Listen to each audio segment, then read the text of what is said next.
Well, one of the things we talk about a lot in the ethics classes are the importance of newsroom conversations. Right. Like, don't just have one guy, writing a cut line or Yep. something like that, Yep. and nobody else looks at it, and then you see like it blows up in your Sure. face. So, I was wondering if you could think of instances where those conversations did take place that averted those kinds of public relations fiascos, or situations where if such a conversation had taken place, perhaps it would have prevented such a fiasco. Yeah, and I can talk about some situations where the conversations did take place, and I think we made the wrong decision. But sure, there have been many conversations that took place that I think that have averted public relations disasters. I can think of one right at the top of my head. Is that we did a story looking at a cheerleading team in a low income area of Sacramento, and this cheerleading team had a series of tragedies. One young girl died of lupus. Another one was struck by some disease, and we followed them over a period of months and how they were coping with the tragedy. Very nice story, but over a period of months we took photographs, everything, and then rolled along multi-series, multi-part series. And one of the stories was about the Hmong girl who had died of lupus. It was a traditional family who didn't allow you to go to doctors, so she was treated by a shaman. Ended up dying. We ended up going to the funeral, and and the family was totally with us, even during their grief. They allowed us unbelievable access.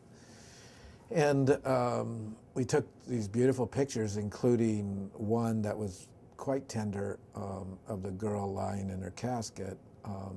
She looked like she was asleep. It wasn't, dressed up in traditional Hmong.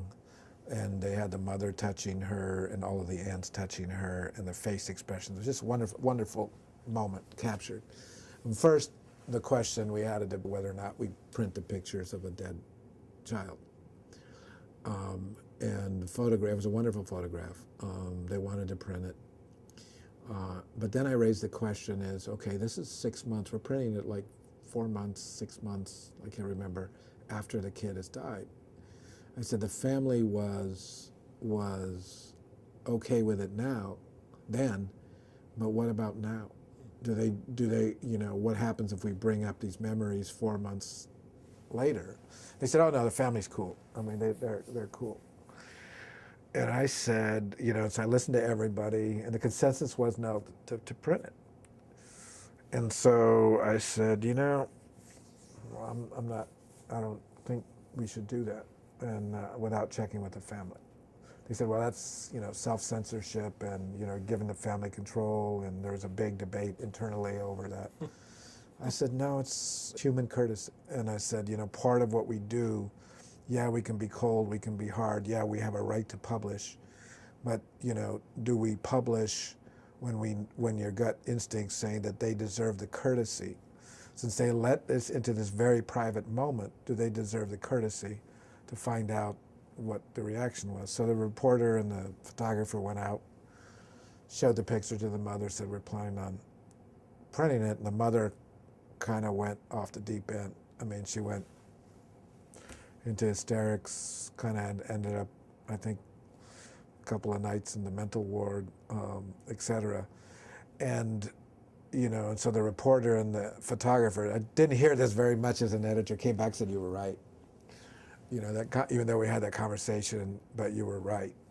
Because, and I think you do that in stories when you with folks who aren't used to dealing with the media. I think you have a responsibility to take the extra step, the ethical responsibility to take the extra step and make sure that they understand the impact of what you're going to do. That, not only on them, but that picture or that story, that you're going to write about them is going to be transmitted to, 1 million people, and it may be picked up by other media, and it's going to live on the internet. Those images will live on forever. And so I don't think we think often enough about that. But I think that that's a community responsibility. I think journalists just say, we have a right to publish. We'll publish people's salaries in public because we can. Do we ask the question, do we need to publish that secretary's salary? Do we need to publish the janitor's salary? The high level people, that used to dealing with the public, I think it's fine. I mean, they're big boys and girls and they should know what's coming and they're in public service. But we have to ask those questions, and I fear and I know that too often people don't ask them.